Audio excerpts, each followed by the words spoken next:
Hey yo, what's up? So today we'll be drawing RAIDEN Shogun from Genshin Impact. I'll be showing you my techniques and breaking down the processes on my artwork. I'll be going over the 7 steps that I use when making artworks. Sketch, line art, blocking, flat colors, pre-shade, shadows and lighting, and last but not least, final touches.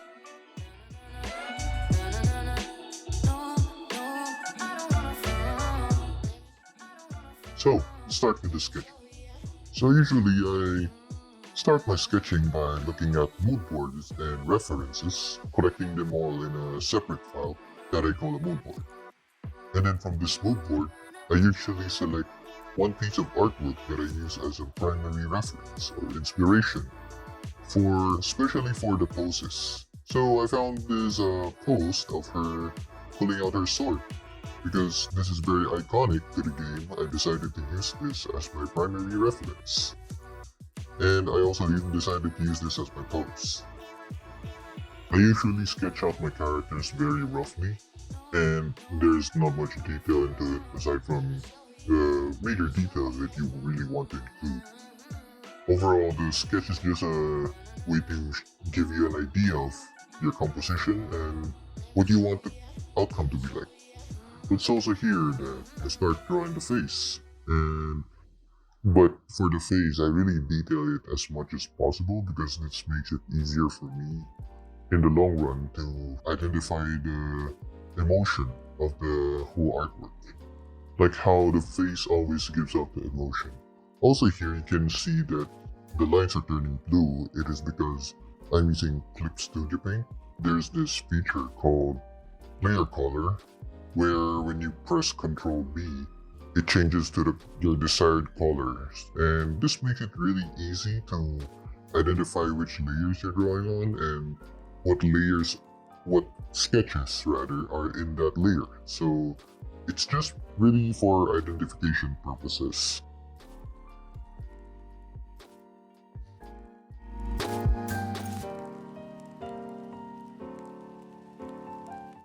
So, step 2, line arting.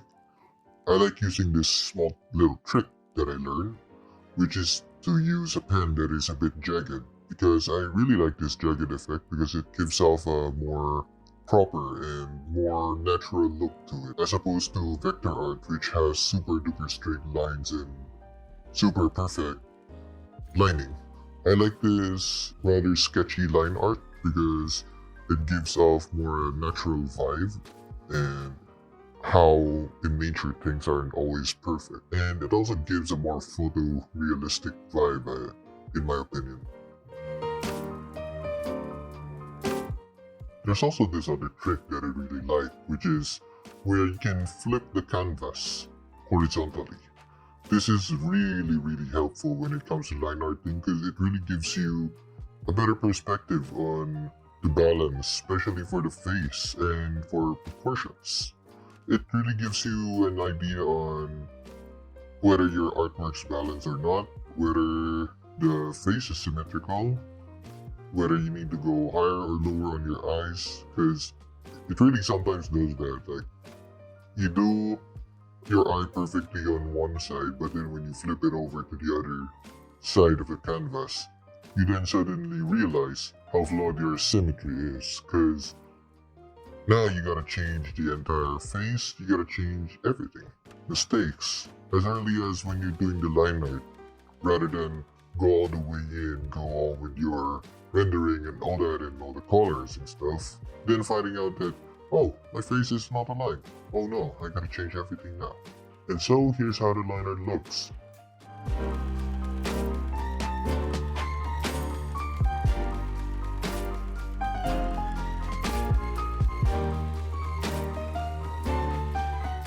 Color blocking. So, you might really think, why not just go straight to the colors? Why spend so much time and effort doing all these gray blockings that don't really make any sense? Well, here's an explanation for that. So, the reason we do color blocking is so that we can separate parts that are in front and in the back. This way, we break up the pieces of the artwork that needs to be colored into major parts, major big chunks that makes our lives easier down the line. And with these big gray chunks, we separate the things that need to be colored. And then after doing all that, we can just clip on the colors that we need to put to our character, as we can see later in the coloring process. So now the artwork's all divided up. There we go. These are the 5 major parts of the artwork, and this really helps with layering later on.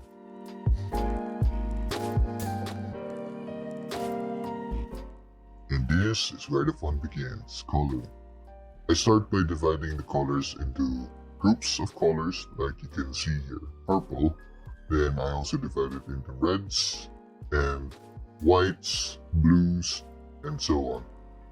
This is also where the blocking that we did earlier, the dividing, comes in handy.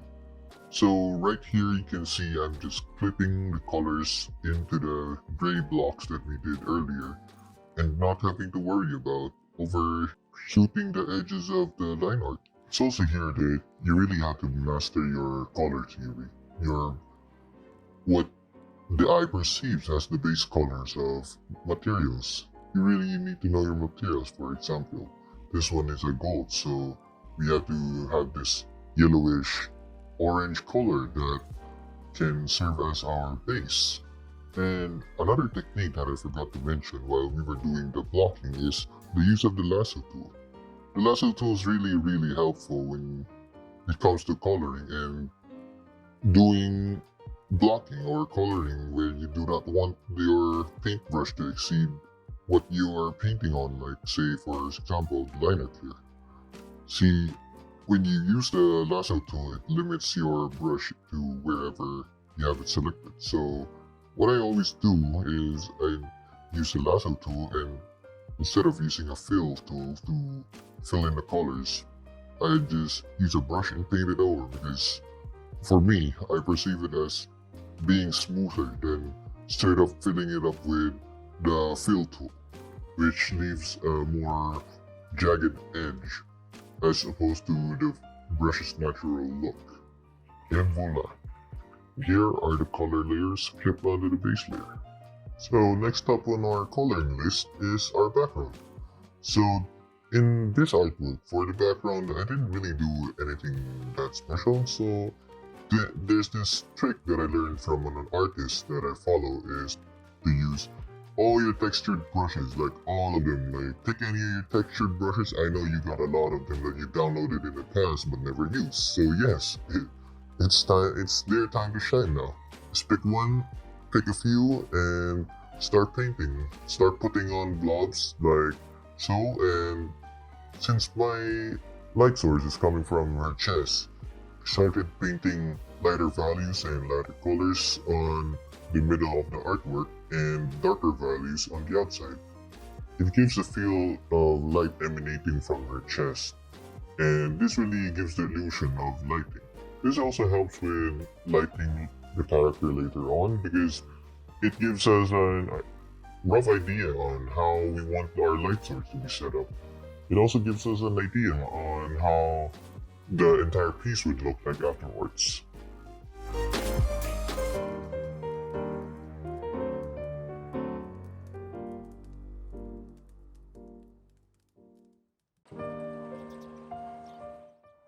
So here we are, pre-shading. We're moving on to the more exciting parts, huh? So pre-shading really is just to give you an idea of where the shadows would hit and where the lights would bounce. So like for example here, we can see that the face is being lit and light is reflecting off of her skin from the face. So just as our background earlier, I use a lot of texture brushes that I don't normally use, and I use this to paint the skin and the pre-shading. This helps give texture to the skin and to make it appear not flat. Pre-shading is a really useful technique to help you gauge the lighting and shadows of your artwork. Really helps with the composition and really gives you this picture of where and which parts to light up and which parts to darken when it comes to the shading itself.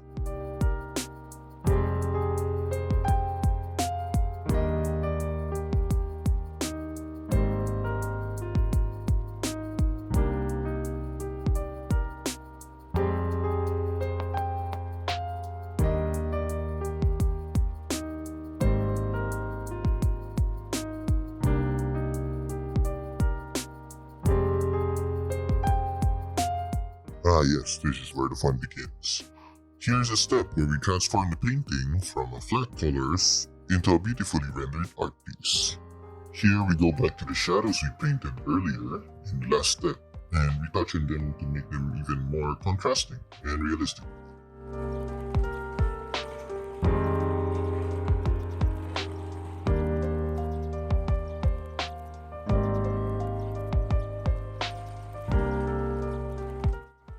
It's in the step 2 that I also add in the minor details like eyebrows, lines for the eyelids and eyelashes, and minor details on the face to make it more human-like. I also do this technique of painting the eyebrows over the mainline art, and the reason for this is that it makes the eyebrows look more solid and natural, as opposed to just slapping paint over it. The same goes for the lines depicting the eyelids. I usually switch the line art layer into multiply, lessen the opacity, and create a new layer atop it. Then, on this new layer, I put in the lines for the eyelids. This way, we still have the original line art to reference to, but at the same time, we also have a more new, refined line art layer. On RAIDEN's shoulder, there's this stocking-like material that covers her shoulder. My usual technique with this type of material is to use a textured brush and use dark, desaturated tones like reds or browns to give the illusion of stocking material. I also turn the layer into multiply and reduce the opacity by around 50 to 75%. After shading most of the subject, I have this special technique that I use to instantly darken the subject and make the highlights pop up more. So I set a new layer on multiply mode and use a spray paint to paint over the shaded parts of the subject, where the light casts shadows. This way, it instantly increases the contrast and tricks the human eye into believing that there is light. I also use what they call an egg shadow method, where you shade the bottom of the subject in a circular manner, just like how eggs would cast a circular shadow in the bottom of their shells.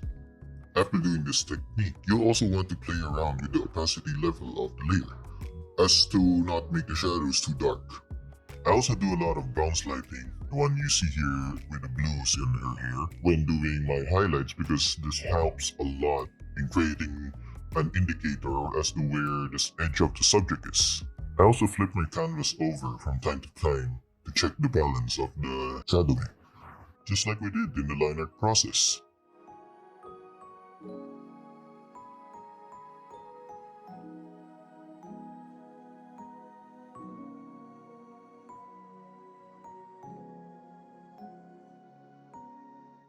Step 7. Final touches. This here is probably my favorite part of the process. The applying of final touches. Here, I streamline all the details on the outfit, like prints on the clothing. I also detailed the accessories, headdress, and the sword. Usually I use a square brush to paint these tiny details in this part. Transparent locking is also very helpful for this process. It allows me to paint the layer on itself without painting outside the boundary of the shape. This allows for easy rendering on the details as seen here. So here we are doing it with lock, so you see I'm not exceeding the circle. While without a lock, we exceed the circle and paint outside our shape.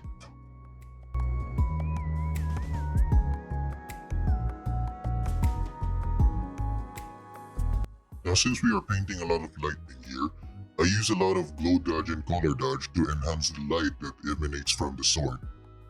Now for the lightning bolts, I used a sharp pen and painted out streaks of white lines in very rough strokes to give that lightning look. Then I layer masked it and erased it in a circular manner to make it look really thin and crisp.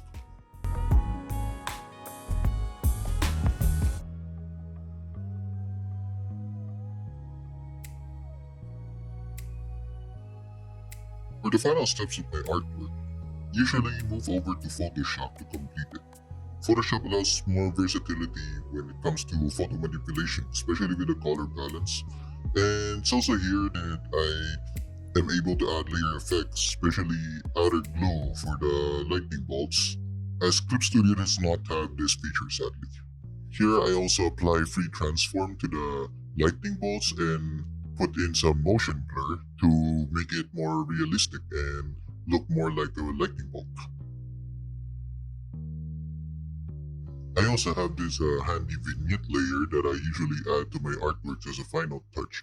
And the way you do this is I set it on multiply so it actually darkens the edges of the artwork. Here I start playing around with the color balance, and this really helps in bringing out the colors of your artwork. Be it warm or cold, you can set it from here, and it really gives off that oomph to it. So I also played around with this feature called color lookup, but I really didn't feel it, so I didn't add it to my final artwork. But it might be helpful for yours. I also tuned the levels and curves for this painting. And one final tip, cropping. Cropping really helps a lot when to bring out the composition that you like. Especially for action poses, yeah, cropping is your best friend there. It really helps bring out the action that you are trying to incorporate to your artwork.